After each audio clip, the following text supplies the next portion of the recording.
हम में है दम सच्चाई को सामने लाने का। सच्ची और ताजा खबरों के लिए देखते रहिए न्यूज शखरांश। मैं के विरोलकर हाजिर हूं आज के ताजा समाचारों के साथ। बालाघाट जिले के सबसे ज्यादा संगठित समाज पवार समाज में भी मतभेद सामने आए। पवार क्षत्रिय समाज और नए संगठन जिला क्षत्रिय पवार समाज को लेकर सामाजिक बंधु सामने आए। पुराने संगठन पवार क्षत्रिय समाज का सामाजिक बंधुओं ने नवीनीकरण कराया।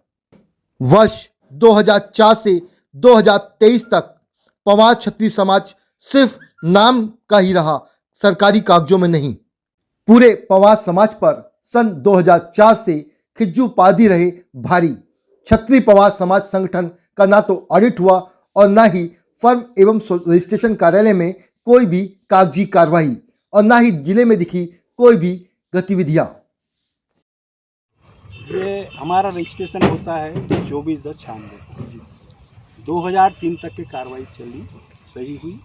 उसके बाद में रजिस्ट्रार को जो रिटर्न्स देना है और उसके जो 27-28 जो कार्रवाई होती है वो नहीं की गई। यहाँ तक कि पिछले वाले जिनकी बात अपन अभी कर रहे हैं 11 तारीख की बैठक की आप लोगों ने बताई ना, नया जिन्होंने अपने एक पवार संगठन का गठन किया है, उनकी बात मैं बताऊं, उन लोगों ने अपने नाम को वहाँ रजिस्ट्रार के यहाँ भेजा तक पहुँचाया तक, और रजिस्ट्रार के यहाँ नहीं भेजने के कारण उनका नामो निशान भी रजिस्ट्रार के दफ्तर में नहीं है। मैं 2003 में उस समय महासचिव था, नागेलाल जी राहंगडाले अध्यक्ष थे। मेरा पूरा का पूरा उस समय का जो कार्यकारिणी मंडल था वो रजिस्ट्रार के यहाँ मौजूद रहा। पर इनने बीच वाले पीरियड में जो अपने आप को कहते हैं ना कि हम संगठन के लंबे समय से अध्यक्ष रहे हैं, कार्यकारिणी रही, जैसे आपने प्रश्न किया था, आप लोग भी थे। मैं आपको और स्पष्ट कर देना चाहता हूँ कि इन लोगों ने 3 और 4 लोगों के अलावा 5 लोगों को पूछने की जरूरत नहीं समझी। यानी हम में उन संगठन के बीच में उन्होंने एकाधिकार बनाया और किसी को भी अपने भागीदारी होने का हक नहीं दिया। इस संदर्भ में भाई ने कई बार अपना लेखबद्ध करके रजिस्ट्री पत्र दिया, जवाब भी नहीं आया। रजिस्ट्रार के हर बिंदुओं का उन्होंने डिसोबे किया है। कोई मासिक बैठक नहीं करवाई, वार्षिक बैठक नहीं करवाई, आम सभा नहीं करवाई। मतलब आप ये कहिए कि संगठन जो पंजीकृत होते हैं उसको नियमित चलाने के लिए, अनुशासित रखने के लिए जो कार्रवाई नियमावली होती है उसका उन्होंने एक भी पालन नहीं किया है। परिणाम ये हुआ कि वो डिफॉल्टेशन की परिस्थिति में चला गया। अब 26 साल के संगठन को डिफॉल्टर करके हम क्या सुस्त रहें? सीनियरिटी है ये। आज यदि अध्यक्ष हम बना लेंगे या नया संगठन बना लेंगे तो क्या होगा? आज से शुरू हो जाएगा। पर 26 साल का पुराना जो हमारा संगठन है उसकी सीनियरिटी तो गई ना, हमारे वो बुजुर्ग लोग का नाम तो गया ना। कोई चैतराम बिशन जी का नाम पहला जो हमारे संगठन का अध्यक्ष रहा है लेने वाला नहीं रहेगा।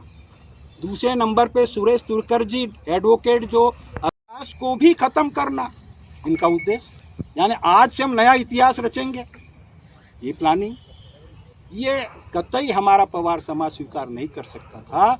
इसीलिए हमने ये पंजीकृत जो हमारा संगठन है उसका नवीनीकरण करवा करके लाया। उसमें मुझे अध्यक्ष का दायित्व दिया गया है। टाइमिंग है उसकी, उस टाइमिंग तक हम इसको बलशाली बनाएंगे, प्रचार प्रसार ये वो सब माध्यम से। और उसके बाद में देखिए, आज मैं 75 का हूँ, कोई लालसा नहीं है कि मैं अध्यक्ष बना रहूँ, पर मैं दिशा निर्देश देना चाहता हूँ हमारे युवाओं को कि अनुशासित रहिए, नियमावली का पालन करिए, दायित्वों से मत मुकरिए। आज संसद भी चलती तो नियमों से चलती, संविधान से चलती है भाई। तो हमारा संविधान तो ये नियमावली है ना, पंजीयक ने बाइंड किया है ना, तो उस बाइंड को हम क्यों नहीं मानेंगे? राज्य संस्था, आपकी संस्था जीवित होगी आज की डेट? यस, पेनाल्टी के साथ पूरी पेनाल्टी बता दी। लेकिन आपने जो बात बोले, हाँ जी, अगर इसी बात को बोले कि जनसंघ खत्म करके बीजेपी बनी थी, नहीं सुनिए ना, मेरी बात तो सुनिए, पहले मेरी बात हो जाएगी खत्म। जो आपने बोले कि पुराने लोग का इतिहास खत्म हो जाएगा, इतिहास कभी खत्म नहीं होता किसी का भी। अगर ये नए संगठन के बैनर पे भी अगर आप लोग साथ देके काम करेंगे तो जीवित ही रहेगा ना। आपका प्रश्न मैं जवाब दे रहा हूँ। ये मेरे को बताइए कि हम यदि मान लो 26 साल की सीनियरिटी को छोड़ के आज के बालक को सर्वे सर्वा बना दे तो क्या मंजूर होगा? क्या उसमें वो गुण है? तो नए संगठन बनने के बाद ये याद क्यों आया आप लोग को? 2021 में नहीं, याद ये क्यों आया? याद आने वाली बात नहीं है। ये हमारी, मैं बोल रहा हूँ, बता रहा हूँ ना, ये हमारी सतत प्रक्रिया है। जिस दिन इन लोगों ने समाज के साथ में धोखाधड़ी करी, उस दिन से हमारा प्रयास शुरू हुआ है कि इनने यदि नहीं कर पाया है उसका नवीनीकरण हम करा के लाएंगे। यहाँ हमारा यानी ये बात नहीं कि हम सुस्त रहे हैं या अपन सोच रहे हैं अपन या गैप को कैसे मेंटेन करें, इसकी बात नहीं है।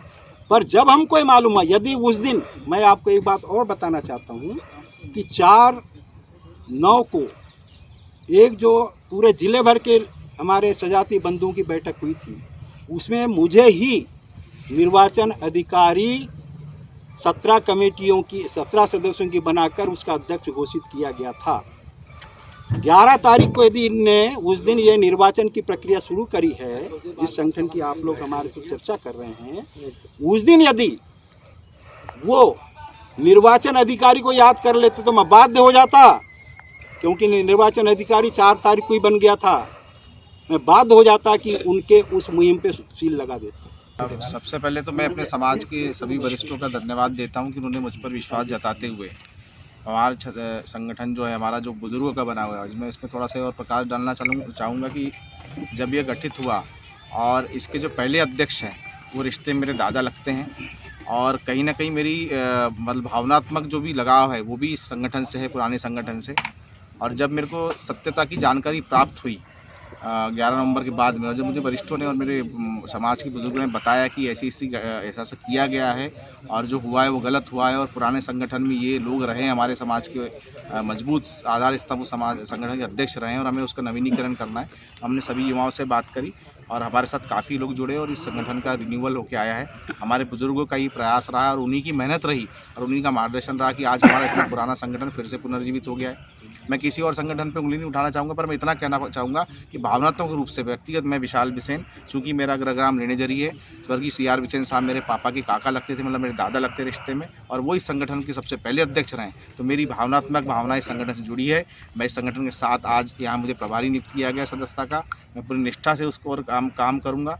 साथ ही मैं अपने समाज के सभी युवाओं से, सभी किसानों से, सभी साथियों से, हमारे समाज के सभी लोगों से अनुरोध करता हूं कि चूंकि मुझे सदस्यता अभियान का प्रभारी बनाया गया है इस संगठन का, आप अधिक से अधिक जो है समाज संगठन से जुड़िए, अधिक से अधिक जो है समाज के रजिस्टर्ड सदस्य बनिए, और जो एक प्रक्रिया होती है आम सभा की निर्वाचन की, उसके माध्यम से हम भविष्य का जो जैसा हमारे बुजुर्ग चाहते हैं, भविष्य में अपना नया अध्यक्ष चुनेंगे, नई कमेटी चुनेंगे और आगे की प्रक्रिया जो है उसको आगे बढ़ाएंगे।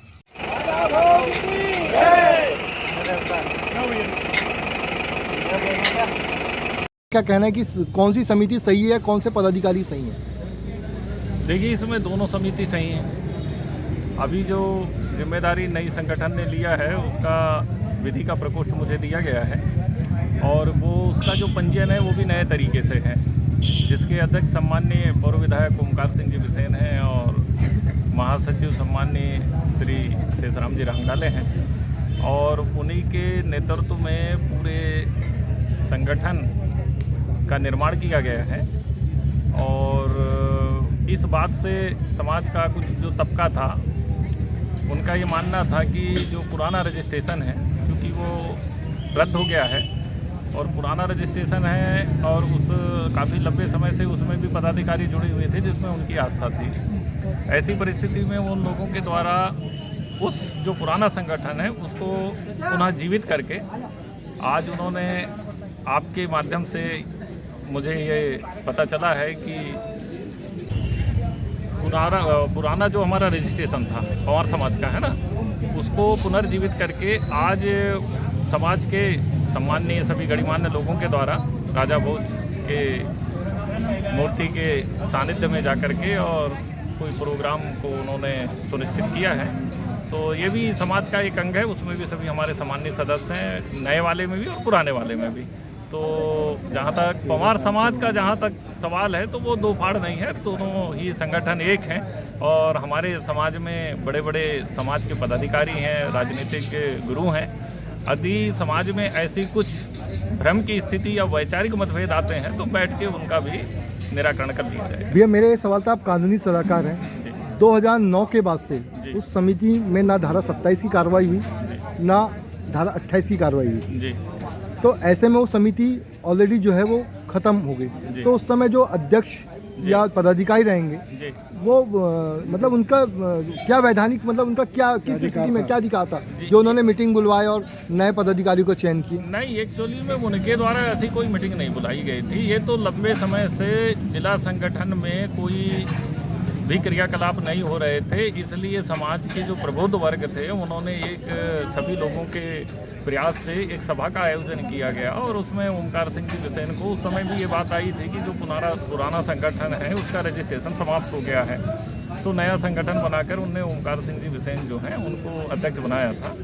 और रही बात कि ये जो 13 साल वाली बात आपने पूछा है ना, तो इस संबंध में तो पुराने अध्यक्ष जो मनोनीत किए गए थे सम्माननीय क्षीरसागर जी पारधी, वही उसके बारे में बता पाएंगे। इसके बारे में है 2009 में यदि चुनाव हुए थे या मनोनीत हुए थे, इसकी अगर संपूर्ण जानकारी रजिस्ट्रार जबलपुर को दे दी गई होगी ऑन पेपर, तब तो ये अध्यक्ष वहाँ माने जाएंगे। यदि इनके द्वारा ये समस्त जानकारी वहाँ पर नहीं भिजवाई गई है, ऐसी स्थिति में मात्र समाज के द्वारा मनोनीत या चुनाव करने से कोई भी अध्यक्ष नहीं माना जाता, क्योंकि ये संवैधानिक रूप से रजिस्टर्ड फर्म है। इसलिए चुनाव के तत्काल बाद 1 हफ्ते के अंदर पूरी कार्यकारिणी बॉडी की तत्काल वहाँ पे सूचना दी जाती है।